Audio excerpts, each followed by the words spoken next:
Hi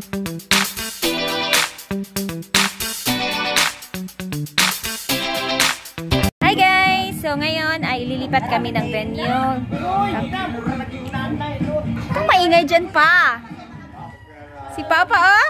Ina! Say pa! Bye-bye! Bye-bye pa!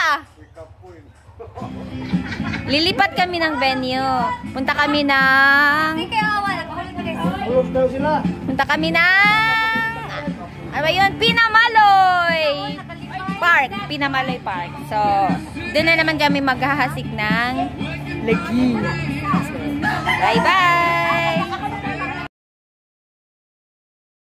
So, hi guys! Dito na kami sa aming next venue.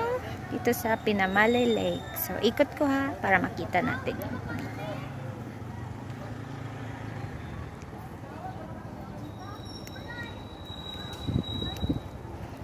So, ayan. Ayan yung isa sa highlights dito sa Don Carlos, yung Pinamaloy Lake.